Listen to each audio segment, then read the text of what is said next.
Hey guys, we will keep looking and figuring out how to play 5-star characters. Today we're gonna figure out how to play the characters Lorelei, X and Horopedia. We're gonna start off by taking a look at Lorelei's kit, because if you look at her kit and read everything, you might be sent down the wrong path, so let's take a look at it. What I mean with being sent down the wrong path is the following mechanic. She has it when we talk about her ultimate, but also her inside one is all about this. And what I'm exactly talking about is the following. At the start of the round, triggers one effect for one round based on the most common type of incantation in your spell dock in your hand, right? If the most common type of incantation in your hand would be attack incantations, then all allies damage dealt plus 15. If the most common type of incantation in your hand would be buffs, then all allies would gain plus 15% critical hit rate, and if that would be the case for debuffs, then all enemies suffer damage dealt minus 15%. And since this is her insight number one, and it also affects especially her ultimate, you might be sent down the path of playing around this and basing your entire play style and how your entire team plays around this. And this would be the wrong path to go. This should just be looked at as a bonus. You should get whatever buff you get and just roll with it. But you should not, for example, specifically keep buff incantations in your hand so that they are the most common type of incantation in your hand to obtain this critical rate bonus plus 15%. That's not the way to go here. This is looked at as just a bonus and we take whatever we get and it's gonna be fine. Why exactly that is for example, because she herself has a buff incantation and you don't want to keep this in your hand. You want to actually use this every 2 rounds at least, because it grants your entire team not only critical damage plus 25%, but also damage taken reduction plus 15, and you want to keep this alive for like forever, basically. For you constantly want to have this buff applied to your entire team, and it's the exact same story with her incantation number 2, that debuff that applies weakness. You want to use this every single turn. You don't want to keep it in your hand, right? And also, like, team building would get really awkward if you would play a lot of characters or every character that has a buff incantation and stuff, you know. So yeah, don't make the mistake and don't fall for this, just take it as a little bonus. So now let's jump into battle and talk a little bit more in depth about what is actually going on. So as I already explained, like the buff incantation for her that grants your critical damage plus 25 and damage taken reduction plus 15 to your entire team, you want to use this every turn, you want to use this and keep it alive as much as you possibly can. You don't exactly have to use it every single round, but every 2 rounds you have to reapply this so that it is active at all times. The debuff incantation with Lorelei, that is what you always want to keep alive, and you want to use it every single turn because it's only 1 stack of weakness and it only applies to, quote unquote only, applies to 2 enemies, and you want to keep this weakness debuff onto your opponents at all times so that deal less damage constantly to you. And that's pretty much about it. Now, when it comes to team building, of course, Lorelei is best put into a team where her teammates increase the critical hit rate, because then you would make the most usage of this critical damage plus 25%. And when you score a critical hit with her ultimate, she gains a moxie back. And that's why you want to play her in a team that with characters that have a whole bunch of critical hit rate by default, and also apply critical hit resistance onto the enemy, such as, for example, Two Fairy would be a character like that. So every character that excels at critical hitting is very well placed in a team with Lorelei, and that's about it.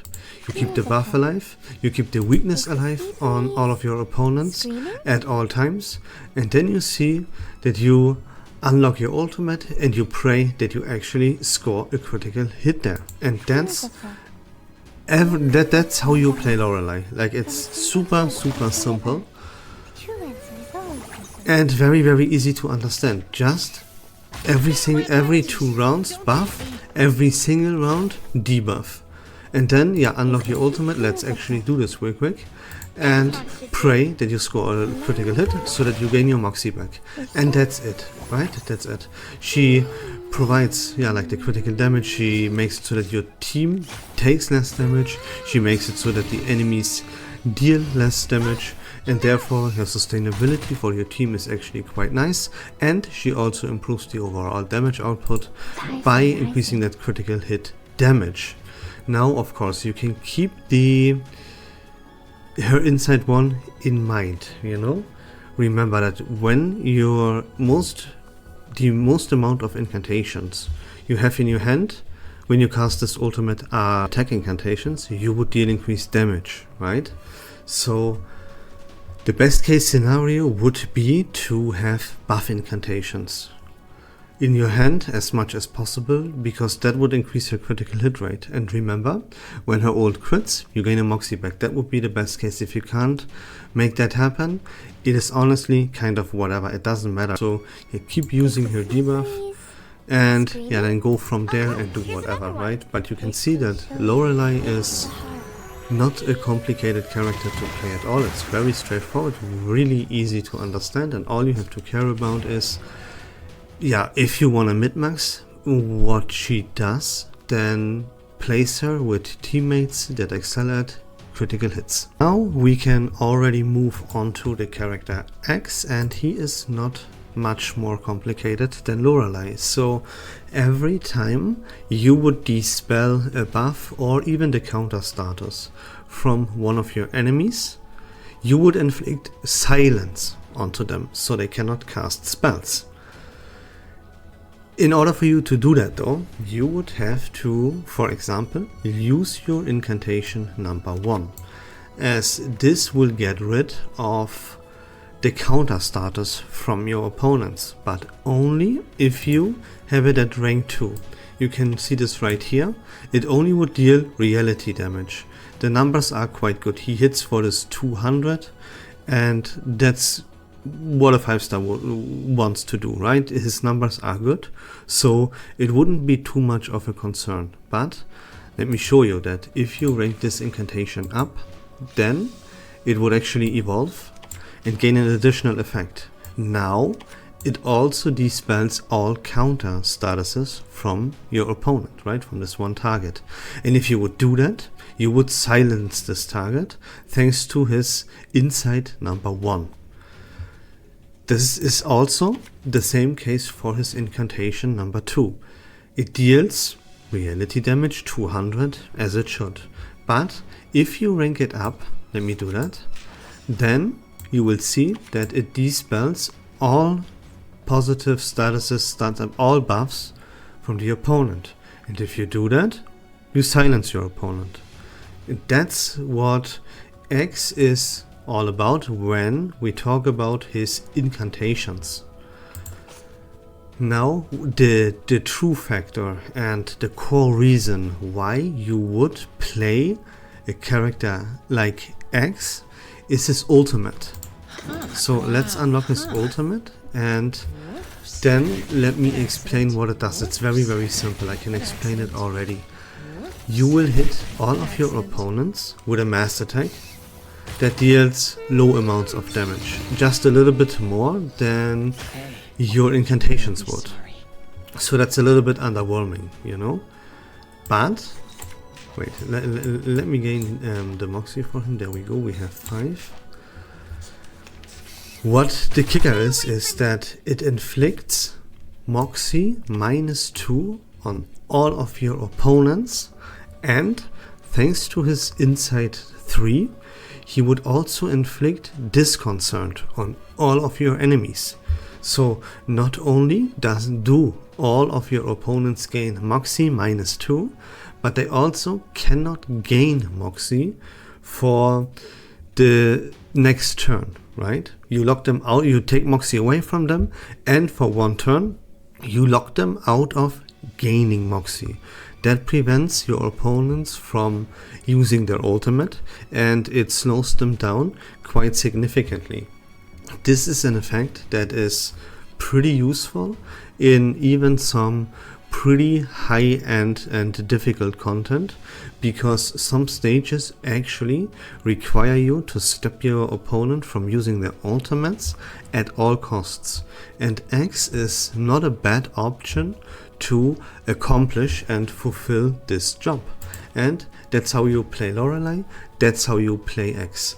Yeah, X is of course a character, like his team, in what team he is played in, doesn't really matter. If you truly wanna mid-max stuff, then you would play him either together with characters that improve reality damage, right? Take reality defense off of your opponents, but even better would be a rank up team with like Anionala. Anionala is probably not Anionala, excuse me. Ananli is what I mean. Ananli is who I'm talking about, because she ranks up the incantation levels of her allies, and a character like X profits from this like not many characters would profit from it, right? Because every time you rank up one of his incantations, they gain a special effect, and that special effect is especially useful on his incantation number 2. So there you go, that's how you play X, and that's how you play Lorelei. Now we can move on to Horopedia. And Horopedia is pretty much the same character as X, but he's a little bit worse because he doesn't have this special effect of removing Moxie, but he would deal a little bit more damage because his Insight 3 makes it so that whenever you use an incantation with him that is rank 2 or above, his damage increases by 20%. But yeah, that is pretty irrelevant. So what he's all about is, you can see that his incantation number 1, it's a one target attack, it deals 160% mental damage, and if the target is not affected by any buffs, then you would deal an additional 60% damage. That's quite respectable damage, talking about 5 stars, and even in general, but especially when we talk about 5 stars. And then this is where his incantation number 2 comes in clutch. Because you see it already, it deals 220% mental damage, and if you would rank this up to rank number 2, it would also dispel every single buff from the target. And his Insight 1 makes it so that whenever you use an incantation at rank 2 or above, you dispel the counter status from the enemies. So if you rank this incantation number 2 here up, it dispels every positive effect on your opponents. So that's the main thing that Horopedia actually does. He dispels everything like buffs and counters, right? And that's his main usage. Now his ultimate, that is a mass attack, and it inflicts fear onto all of the opponents, and that makes it so that next turn they would deal 24, they would take, not deal, but take 25% more damage. And that's about it, right? I can showcase this here. I don't have enough. That's unfortunate. Yeah, let me gain that real quick so I can showcase it next turn. That the incantation number 2 actually dispels like all the buffs. Unfortunately, these enemies, they don't buff themselves, but you can read the incantation, and that's gonna be good enough. So here we go. You rank this up, and now it deals more damage, obviously, and it dispels every single buff on your opponent, and that's about it, right? That's the whole character. Now we would like to see what his ultimate is all about. So Let's unlock it and take a look at it real quick. We're not afraid of you. And here we have it. As I said, it's a mass attack. It deals okay damage is a little bit underwhelming, but it's okay to all enemies. And yeah, it inflicts a stack of scared. It's actually not called fear, it's called scared, and that would lead to your opponents taking more damage. Wait, let me actually not deal damage so you can see the debuff. Let's fully relax and relish all of these. I hope he just... no, his damage is too low to actually kill him off. There you go, you see? Now, the very next attack that I would inflict onto him would deal more damage. And there you go, 25% more damage. So, yeah, these spell debuffs, use your incantations, unlock your ultimate, inflict that fear, right? It's all about dispelling buffs. And that's pretty much the whole character, right? As I said, he's a little bit of a worse version compared to X, because he doesn't have this dispelling moxie from the opponents, but he would deal a little bit more damage. So there you go. Those were Lorelei, X and Horopedia covered when it comes to how to play them, what they are all about, and in what teams you should play them. Same for Horopedia as for X. It doesn't matter in what team you play him, but since you need to rank up his incantation number 2 to rank 2, he would also profit from being played in a team with, for example, an Anli, so that he has a partner that increases his ranks when it comes to his incantations. And that's about it. Let's talk about the best in slot psychubes for all three characters that we covered. Starting off with Lorelei, we used the psycube for rehabilitation. That is not because of the effect, not because of the amplification that increases incantation might and damage dealt for star characters, but we use this because this psycube for rehabilitation grants us more flat critical hit rate than any other psycube would, and since Lorelei is pretty much all about critical hit rate, this is the best in slot psycube for her. For the character X, he uses his signature psycube, which is called Balance Please, and it simply increases your damage dealt whenever you wouldn't have the Afflatus advantage, which you will almost never have as you are from the intellect Afflatus. And if the carrier's Afflatus is of a primal Afflatus, which the intellect Afflatus is, then this effect is actually doubled, and it also grants ultimate might. So yeah, for X, his signature psycube is also his best in slot. Then for the character Horopedia, we have Hopscotch, because he deals a little bit more damage than our other 5 stars would with his incantation, and that leads to him actually being able to get KOs pretty consistently. And this psycube, Hopscotch, does for each enemy target defeated by the carrier, ultimate might increases by 4%, and this can stack up to 4 times. And again, since Horopedia deals more damage than 5 stars usually would, he's good at getting KOs, and that increases his ultimate might, which is pretty beneficial. Also, this psycube grants incantation might plus 12%, which and more if you level it up. This is level 1. This is like the perfect thing for Horopedia, and that's why Hopscotch is his best in slot. And that's it for the video, guys. I hope that was fun and informative. If you like Reverse 1999 content in general, please consider leaving a follow on my channel. I would really appreciate it. But until next time, don't forget to join the Discord server. Take care of yourselves, have a great day, and we love this game.